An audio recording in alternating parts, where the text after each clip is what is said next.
कुछ दिनों पहले हमारे रेलवे मिनिस्टर ने बजट के बाद में ये अनाउंसमेंट की थी कि वो काम कर रहे हैं वंदे मेट्रो कंसेप्ट के ऊपर, जो बेसिकली किस तरीके की ट्रेन होगी जो बड़े शहर और उनके आसपास वाले सैटेलाइट टाउन्स को कनेक्ट करेगी एक हाई स्पीड मीडियम बनते हुए। लेकिन इसके तुरंत बाद में स्पेकुलेशन शुरू हो गए कि आरआरटीएस जो दिल्ली मेरठ के बीच में बन रही है वो भी तो सिमिलर है इससे। और आज की वीडियो में हम जानेंगे कि ये ट्रेन्स दोनों सिमिलर होंगी, अलग होंगी, दोनों के फायदे नुकसान क्या होंगे और इनमें मेजर डिफरेंस क्या है। तो चलिए शुरू करते हैं। सबसे पहले ये दोनों जो ट्रेन्स है वंदे भारत या आरआरटीएस, इनके पर्पस को समझ लेते हैं। जनरली कोई भी बड़ा शहर जो होता है उसके आसपास में कई छोटे छोटे टाउन्स डेवलप होते हैं जो एडमिनिस्ट्रेटिवली इंडिपेंडेंटली मैनेज होते हैं।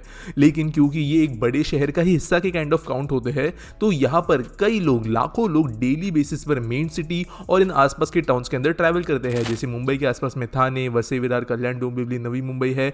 दिल्ली के पास में मेरठ, गाजियाबाद, नोएडा, इन जैसे शहर है। अब अगर रोड्स के जरिए या ऐसे ट्रेन के जरिए ट्रैवल किया जाए जो हर एक स्टेशन पे रुकते रुकते जाएगी, तो यहाँ पर ट्रैवल करने के लिए बहुत ज्यादा समय की बर्बादी होती है और एफर्ट ज्यादा लोगों को लेने पड़ते हैं। जो कंसेप्ट है वंदे भारत और आरआरटीएस दोनों में ये है कि लॉन्ग डिस्टेंस में ये जो सिटीज है इनको कनेक्ट किया जा सके।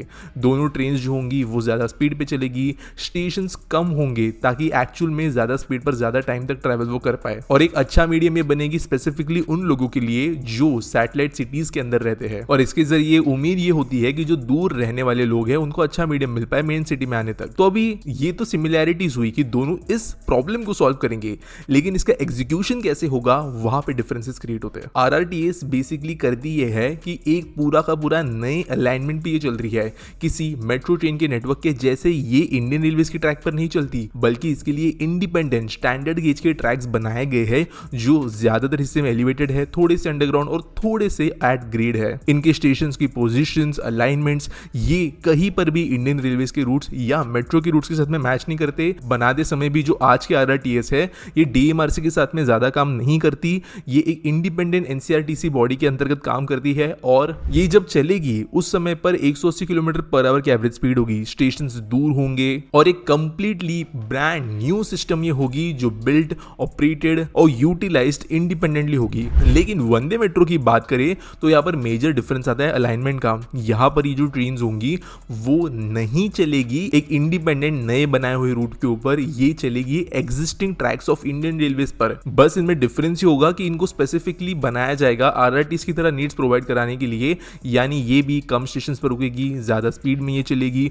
और सैटेलाइट टाउन्स के लोगों को कनेक्ट करेगी। तो अलाइनमेंट छोड़ के कोई डिफरेंस नजर नहीं आ रहा है। लेकिन क्योंकि ये इंडियन रेलवे के ट्रैक्स पर आ जाती है तो यहाँ पर ऑब्वियसली स्टेशन के पोजीशंस, उनकी क्वालिटी, सिग्नलिंग सिस्टम, इन चीजों की दिक्कत फेस करनी पड़ती है। अब फायदे नुकसान समझते हैं दोनों के। आरआरटीएस का सबसे बड़ा फायदा इंडिपेंडेंट होने की वजह से ये है कि ये पूरा का पूरा नए मॉडर्न स्टैंडर्ड पर बनेगा। यहाँ पर सिर्फ आरआरटीएस चलेगी इसके ट्रैक्स के ऊपर, इसकी वजह से दूसरी ट्रेन की वजह से यहाँ पे दिक्कत वगैरह नहीं होगी। ज्यादातर जो आरआरटीएस के स्टेशन बनाए जा रहे हैं वो ब्रांड न्यू लोकेशंस पर as multi modal transport hub के तौर पे बनाए जा रहे हैं, जिसकी वजह से यहाँ पे से उतरने चढ़ने वाले लोगों को ज्यादा बेहतर कनेक्टिविटी मिलेगी। यहाँ पे आरआरटीएस की ट्रेन जो होंगी वो ज्यादा मॉडर्न स्टैंडर्ड्स की हो सकती है, क्योंकि ये जो कंस्ट्रक्शन की टेक्निक्स है वो चीजें प्रोवाइड कर सकती है। सेम चीज स्टेशन के लिए भी होती है, चाहे फिर वो एंट्री गेट्स हो, कॉन्कोज और स्टेशन लेवल का अलग होना हो, या फिर प्लेटफॉर्म स्क्रीन डोर्स। लेकिन जो वंदे मेट्रो चलेगी वहां पर इनमें से ज्यादा चीजें पॉसिबल नहीं होगी, क्योंकि वंदे मेट्रो चलेगी भारतीय रेलवे के ट्रैक्स के ऊपर। तो इनकी स्पीड ज्यादा होने के बावजूद भी जो बाकी ट्रेन ट्रैक पर चलती है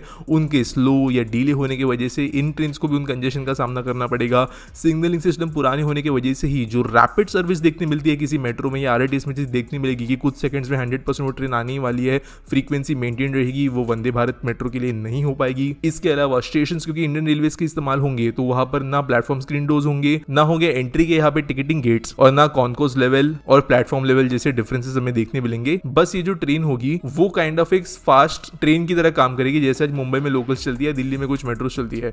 जिनको वो कॉन्सेप्ट नहीं पता, बेसिकली ऐसी लोकल ट्रेन होती है जो एग्जैक्ट सेम रूट पर चलती है जहां पर बाकी ट्रेन चलती है हर एक स्टेशन पर रुकते हुए।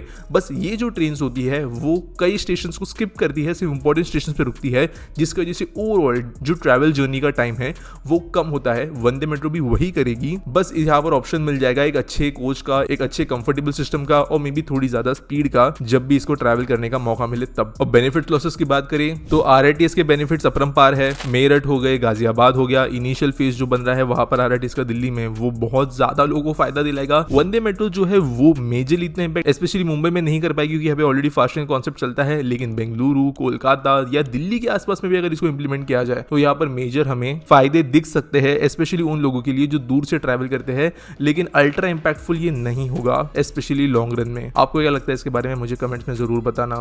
मिलेंगे अगले वीडियो में।